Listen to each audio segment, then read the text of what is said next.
মুখ্যমন্ত্ৰীৰ ভ্ৰমণৰ সময়তেই উত্তাল হৈ পৰিছিল তিনিচুকীয়া।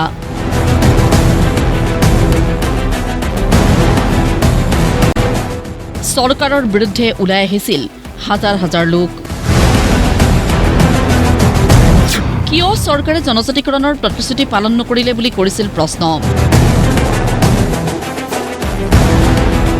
তাৰ পাছতেই হলঠেকত পৰা মুখ্যমন্ত্ৰীয়ে কৰিছিল বিশেষ মন্তব্য।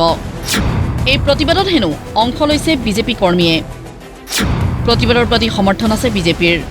চৰকাৰৰ ব্যৰ্থতাৰ বাবে শাসকীয় দলে প্ৰতিবাদ কৰিব লগা হোৱা বুলি কোৱা মুখ্যমন্ত্ৰীৰ ভাষ্যত আশ্চৰ্য প্ৰকাশ প্ৰতিবাদী জনতাৰ। প্ৰত্যুত্তৰত ক'লে প্ৰতিবাদত কোনো বিজেপি দল অথবা কৰ্মীৰ ভূমিকা নাই। গৰজি উঠিল আটছাৰ নেতা। আচলতে মুখ্যমন্ত্ৰী ভয় খাইছে আৰু তেখেতে যি বক্তব্য ৰাখিছে তেখেতসকলৰ বিজেপি কৰ্মী নহয়, আমাৰ চাহ জনগোষ্ঠীৰ ৰাইজক আমি আহ্বান কৰিছিলোঁ।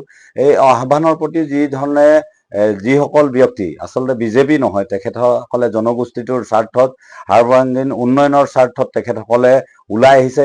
চৰকাৰখনৰ কিবা মেল মিটিং হ'লে তেওঁলোকে গাড়ী ভাড়া নিজে টকা পইচা দি কিনে মানুহ গোটোৱায়, কিন্তু আমি তেনেধৰণে কৰিবলগীয়া হোৱা নাই। আমাৰ ৰাইজৰ আহ্বান কৰিছোঁ, ৰাইজে নিজে 10 টকা 20 টকা কৰি কিনে তেওঁলোকে গাড়ী মটৰ কৰি কিনে তেওঁলোকে নিজে ভাড়া দি কিনে আচলতে এই আন্দোলনত ভাগ লৈছে। কি উজনি কি নামনি সকলোতে 6 জনগোষ্ঠীৰ জনজাতিকৰণৰ নামত বিক্ষোভ। আজি গুৱাহাটীৰ চচলতো উত্তাল প্ৰতিবাদ।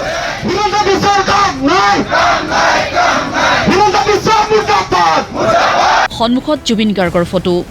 জাতিৰ কণ্ঠ জুবিন গাৰ্গক শ্ৰদ্ধাঞ্জলি জনাই অসমীয়া জাতি ৰক্ষাৰ দাবী কোচ ৰাজবংশী জনগোষ্ঠীৰ জনতাৰ। ৰাজ্যৰ খিলঞ্জীয়া জনগোষ্ঠীক ৰাজনৈতিক পাশা খেলত বন্দী নকৰিবলৈ আহ্বান প্ৰতিবাদকাৰীৰ। আনহাতে ৰাজপথ কমাবলৈ সাজু বুলি মন্তব্য টাই আহোম ছাত্ৰ সন্থাৰ। কোচ ৰাজবংশী ইতিমধ্যে 1996 চনত জনজাতিকৰণ পাইছিলে। পোৱাৰ পিছত আমাৰ আকৌ কা আন্দোলনৰ সময়ত তেওঁলোকে বুদ্ধি কৰি পেলাই আমাৰ 6 জনগোষ্ঠীৰ বিলখন তেওঁলোকে লোকসভাত পাছ কৰি পেলাই ৰাজ্যসভাত জীৱিত কৰি থৈ দিলে। ডক্টৰ হিমন্ত বিশ্ব শৰ্মা ডাঙৰীয়াই যি চাণক্য বুদ্ধিৰে আমাক জনজাতিৰ পৰা আঁতৰাব খুজিছে সেয়া আমি কোনোপধ্যে মানি নলওঁ। 15 তাৰিখৰ পৰা আমি কাৰ্যসূচী লৈছোঁ। চৰাইদেউ জিলা আমি মাহমৰা অঞ্চলৰ 15 তাৰিখে আমি কাৰ্যসূচী লৈছোঁ। তাৰ পাছৰ দিনা আমি 16 তাৰিখে সাপেখাতি অঞ্চলত আমি প্ৰায় 10,000 জ্ঞাতিবৰ্গক লৈ আহোম জনগোষ্ঠীয় জ্ঞাতিবৰ্গক লৈ আমি আন্দোলনৰ কাৰ্যসূচী লৈছোঁ। 20 তাৰিখৰ দিনা আমি সোণাৰী মাছমজিয়াত, তাৰ 17 তাৰিখে আমি লৈছোঁ চিলাপথাৰত এটা আমি গণসমাৱেশ প্ৰায় 50,000 তাত মানুহ আমি গাদাৰিবৰ কাৰণে আমি চিন্তা চৰ্চা কৰিছোঁ। ঠিক 15 নৱেম্বৰৰ দিনা শিৱসাগৰ মাছমজিয়াত আমি কাৰ্যসূচী লৈছোঁ। আৰু এই কাৰ্যসূচী যোগেদি অসম চৰকাৰ তথা কেন্দ্ৰীয় চৰকাৰক আমি দেখাই দিব খুজিছোঁ যে কি আহোম জনগোষ্ঠীক তেওঁলোকে জোকাৰি লোৱাটো, আহোম জনগোষ্ঠীক তেওঁলোকে প্ৰতাৰণা কৰাটো তাৰ ফল কি হ'ব এই 24ৰ নিৰ্বাচনত তেওঁলোকে কিন্তু দেখিবলৈ পাব। প্ৰধানমন্ত্ৰী নৰেন্দ্ৰ মোদীয়ে প্ৰতিশ্ৰুতি দিয়াৰ 2টা দশক হ'ল।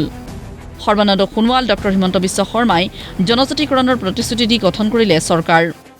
কিন্তু সিংহাসন দখল কৰি পাহৰিলে সিংহাসনত বহুৱা জনতাক। আৰু নহ'ব, জনজাতিকৰণৰ মৰ্যাদা দিয়ক, অন্যথা 26ৰ নিৰ্বাচনত দিয়া হ'ব শিক্ষা। এই হুংকাৰ দল সংগঠনসমূহৰ।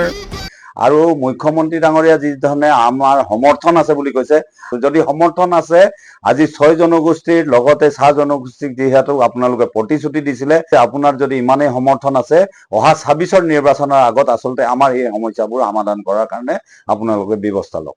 যদি 24 চনৰ নিৰ্বাচনৰ পূৰ্বে তেওঁলোকে যদি 6 জনগোষ্ঠীক জনজাতিকৰণৰ মৰ্যাদা নিদিয়ে, তেতিয়াহ'লে কিন্তু তেওঁলোকক আমি অসমৰ পৰা পুলিয়ে উঘালিয়ে তেওঁলোকক উঘালি পেলাবলৈ আমি বাধ্য হ'ম।